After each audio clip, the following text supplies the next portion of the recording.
Welcome to Africa 54. Here's what's coming up. Displaced people in Sudan say they are eager for peace after an 8-month-old conflict that has triggered what has been described as one of the world's worst humanitarian crises.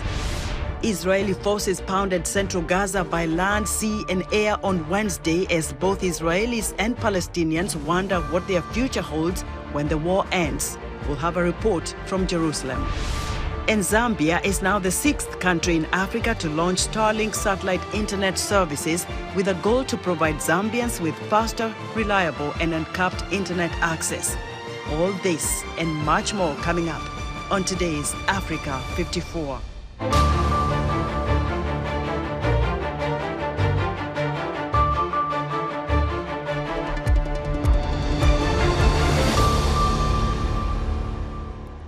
We begin our broadcast in Sudan, where displaced people say they are eager for peace after suffering a lot from the 8-month-old conflict in the country. The ongoing conflict between the Sudanese army and the Rapid Support Forces in Sudan has been described as one of the world's worst humanitarian crises. The war that broke out in April has left thousands of people dead and millions internally displaced or seeking refuge in neighboring countries. Peace talks between the two warring sides appear to have been deadlocked with no resolution in sight. According to UN reports, the displaced, heavily reliant on humanitarian agencies who themselves are pleading for more funding, are facing the possibility of widespread hunger in 2024. People are desperate for a reconciliation between the two warring sides. The situation is bad here and our future is undefined with the fighting not stopping. Even if the war stops, we can't immediately go back home as our residences were destroyed. But we hope the war stops and our lives go back to normal. We want to see peace achieved and sustained. 8 months is enough to feel and see people suffering from this war. It must stop.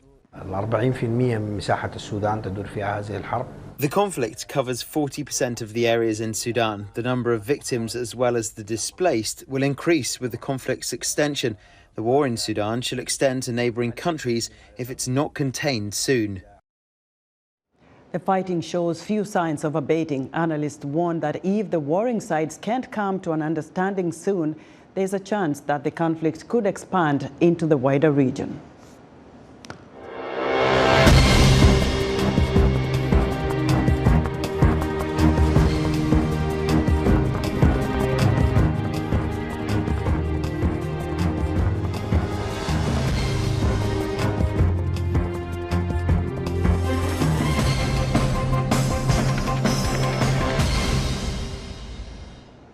Several people were wounded in the Democratic Republic of Congo's capital on Wednesday as riot police forcibly dispersed the banned protest by the opposition who are calling for a rerun of last week's chaotic national elections. Police surrounded the headquarters of Martin Fayulu, one of the 5 of President Felix Tshisekedi's challengers, who has called on their supporters to march in Kinshasa on Wednesday against the presidential and legislative poll, which they say was fraudulent and should be annulled. Police fired tear gas and threw rocks at people outside and inside the headquarters, who were also throwing rocks, according to a Reuters witness. Tshisekedi's administration has dismissed the claims the disputed vote threatens to further destabilize Congo, which is already grappling with a security crisis in the east that has hampered development in the world's top producer of cobalt and other industrial minerals and metals. Fayulu accused the security forces of heavy-handedness and said 11 people had been injured.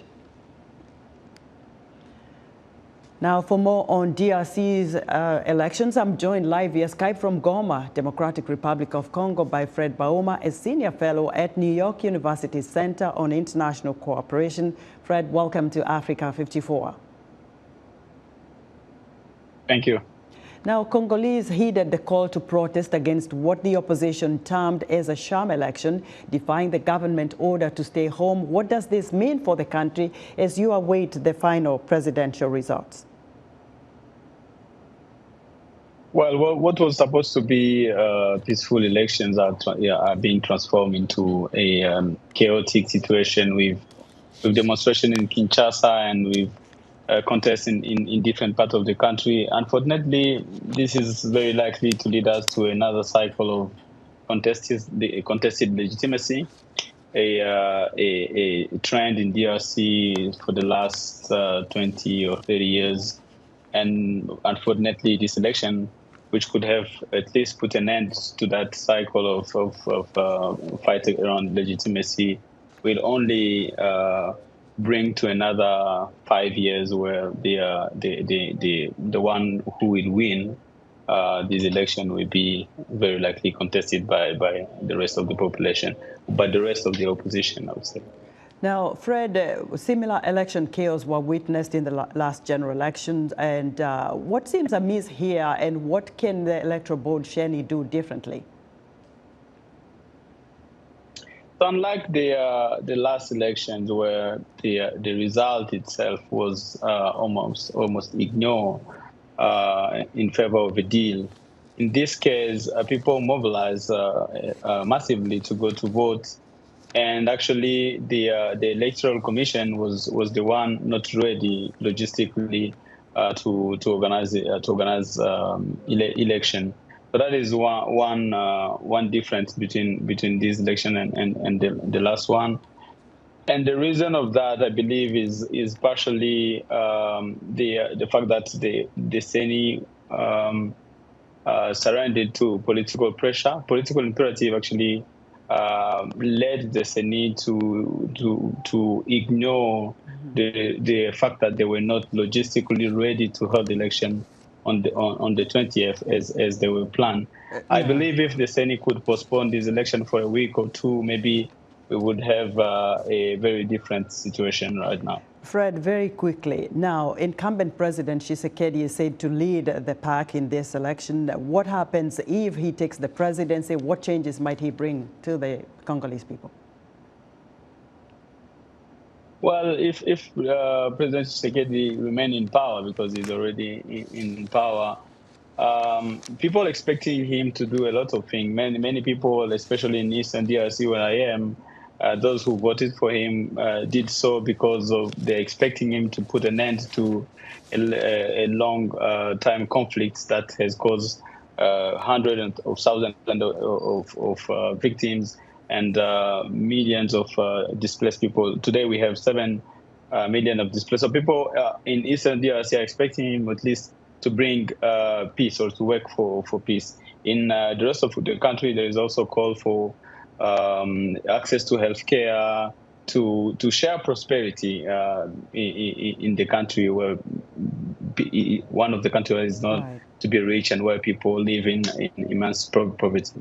Fred, thank you very much for your insight. We'll follow up as the days, get closer to when we know the final results. Fred Bauma is a senior fellow at New York University's Center on International Cooperation.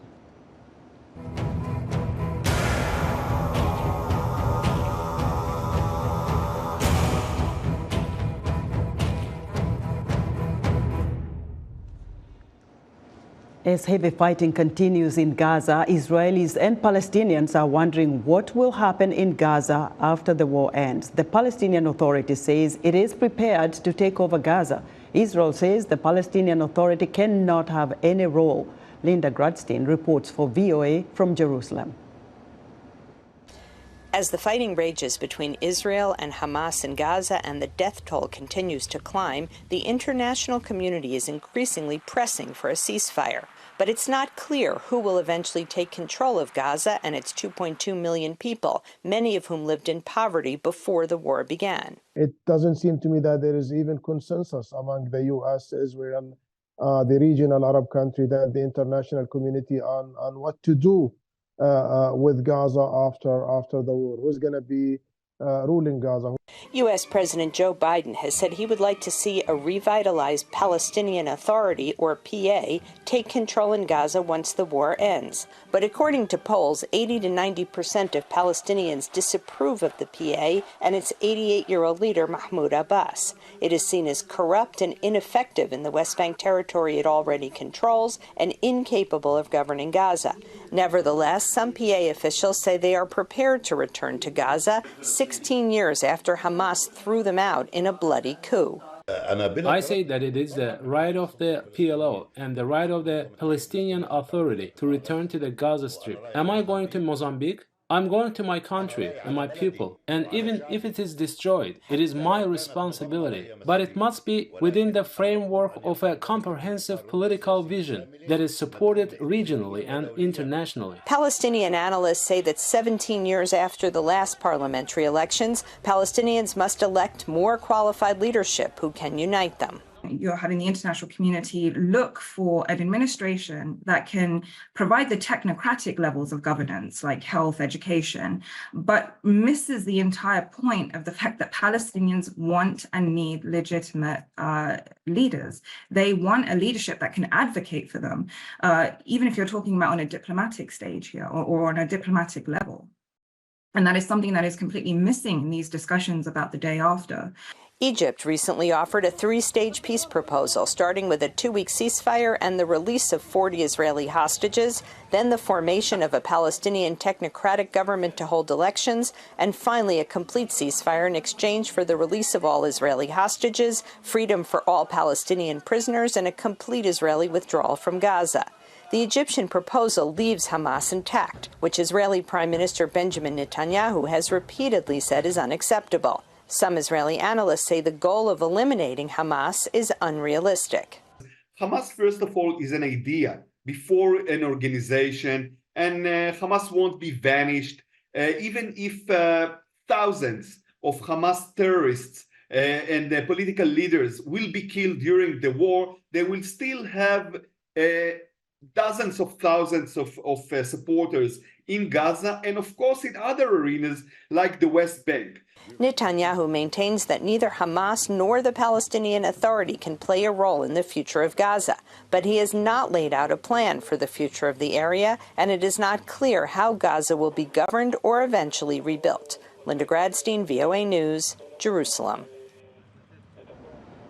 As clashes between Israel and Lebanon's militant Hezbollah group escalate along the Israeli-Lebanon border, VOA visited a handful of residents defending an evacuated kibbutz just 2 kilometers inside Israel.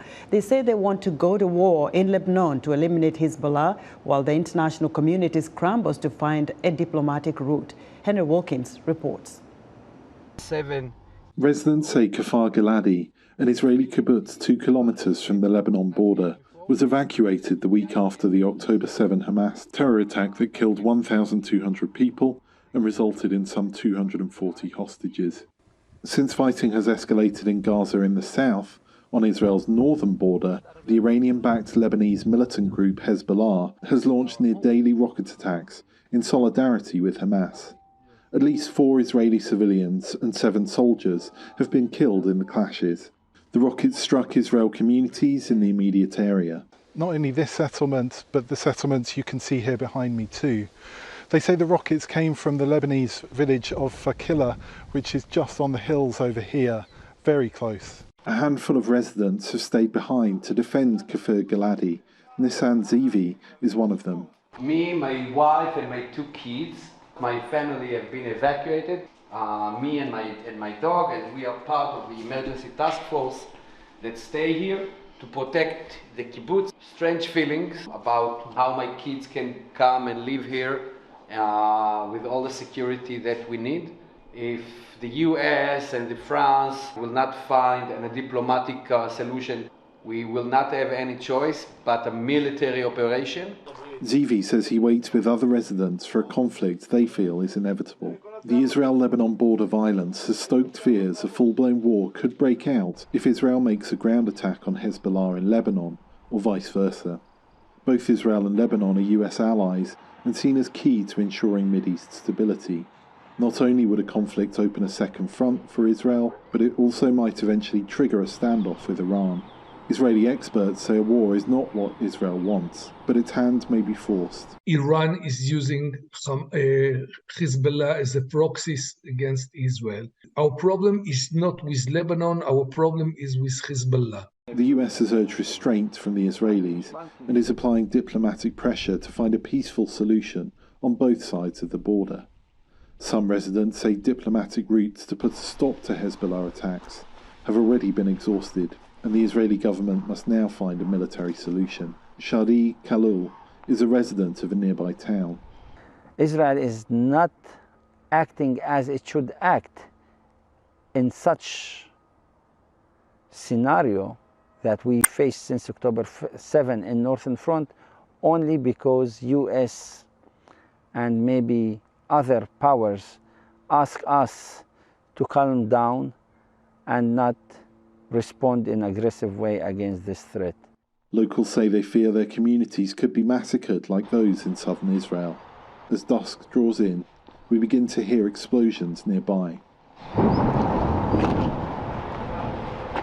ZV says Hezbollah missiles have landed 3 kilometers away. 6 missiles have been shot to Margaliot village. No casualties, thank God, but this is part of the everyday here in the Upper Galilee next to the border. The Israel military has stationed tanks here too, in anticipation of a possible ground invasion. Israeli attacks on the border, which it says are aimed at Hezbollah targets in Lebanon, have killed 130, including 94 Hezbollah fighters and 17 civilians. Human Rights Watch has accused Israel of deliberately targeting civilians in Lebanon, while Lebanese military facilities have also been hit, accidentally, according to Israel. Henry Wilkins for VOA News, Kfar Giladi, Israel.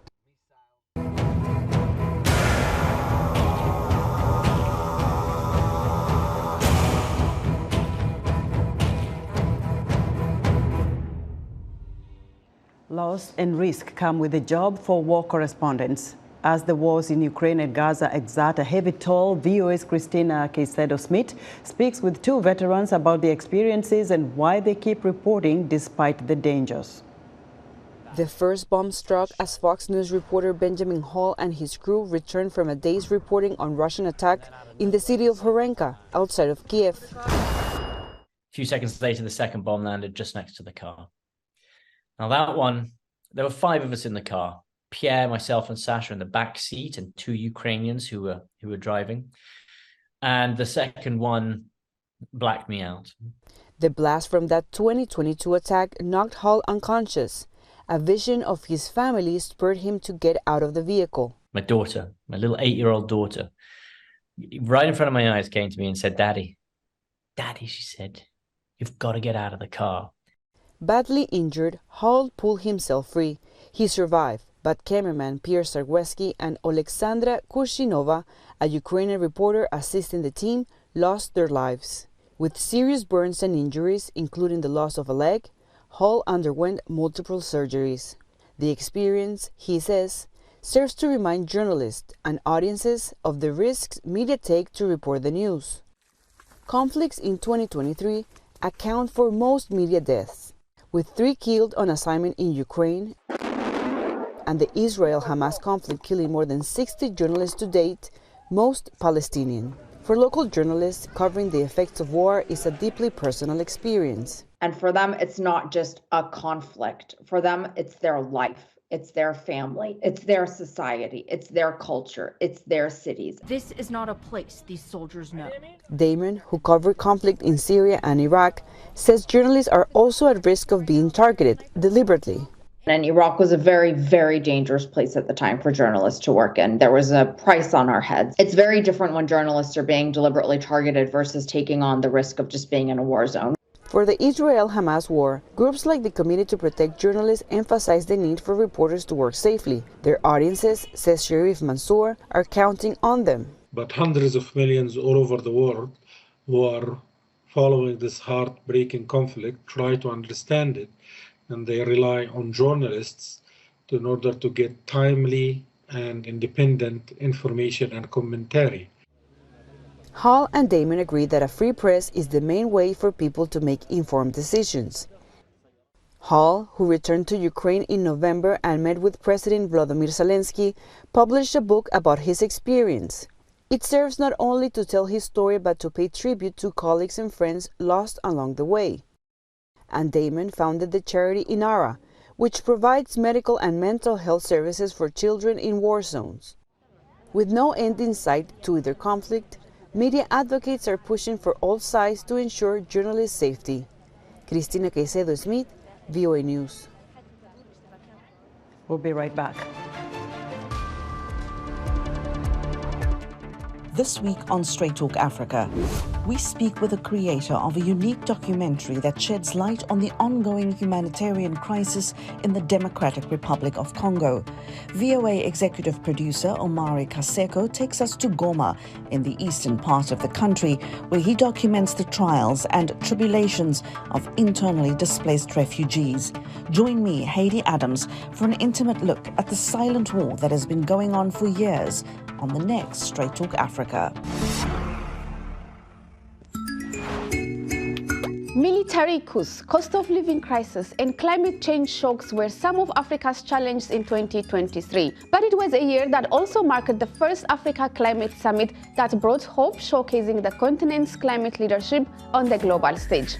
On this week's episode of Our Voices, we will discuss some of the biggest events we covered in 2023 and discuss key issues to watch out for in 2024 as we bring in the new year.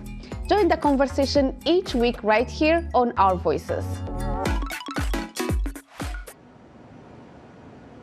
In other news, the explosion and fire at Guinea's main fuel depot that killed 24 people and injured 454 has been completely extinguished 9 days after it started. The government said in a statement the fire had already been brought under control but not fully put out. According to the initial count, about 800 buildings have been damaged, most of them within a radius of 500 meters around the incident. Nigeria's Competition Commission watchdog on Wednesday ordered British American Tobacco to pay $110 million penalty in resolution of alleged abuse of market dominance, including infringement of public health regulations. The Federal Competition and Consumer Protection Commission said the maker of Lucky Strike and Dunhill cigarettes had also penalized retailers for providing equal platforms for its competitors' products. Urban food security is a growing problem as populations swell in cities around the world. In Nairobi, urban farming technology is being used to help ease the food shortage problem. Juma Majanga reports from Nairobi. At the Mama Lucy Kibaki Hospital in Nairobi's Eastland suburbs, Gregory Kimani is tending crops at City Shamba or City Farm, an organic urban farming initiative. Its goal is to increase food production in urban areas to fight hunger and malnutrition. Kimani says he wants to promote agriculture in urban areas, and his initiative is providing resource and information centers to help do that. We are sensitizing urban communities. We are sensitizing individuals who have households, who have a space as little as a balcony, that you can have a small vertical garden and you can produce food. This is going to cushion your family and yourself from the adverse economic effects of buying food. More than half of the world's population lives in cities today, a trend that is projected to continue to 70% by 2050, according to World Bank data. The World Bank says Nairobi's population has increased to more than 4 million people, and the UN's Food and Agriculture Organization says that expansion has fueled development that now takes up most of the space once used for farming. City Shamba is using urban farming technology to maximize the space that is left. The initiative trains residents and partners with schools to give students hands-on experience in agriculture, a key subject in Kenya's new competency-based curriculum. We have different technologies whereby we have fish farming, hydroponic, aquaponic, poultry farming, and also we also have black soldier flies. The flies are useful for breaking down organic waste and making animal feed. Charlotte Shangirwa is a city medic. She has adopted an urban farming method that allows her to grow 6 different vegetables at the same time. You don't need a lot of space, you don't need extra manure or extra land. So they grow at the same time, you get the harvest and they regrow. It's very, I think it's the best decision I've made this year, basically, in terms of food. As African cities continue to develop, City Shamba's Kimani says he hopes to see them remain green. My vision is to see that every building in this great city of Nairobi and other cities in Africa, they are very green, very lush, and through that we are able to fight climate change, make our cities sustainable, and also feed the growing population. City Shamba was one of the places visited by Britain's King Charles III during his November visit to Kenya.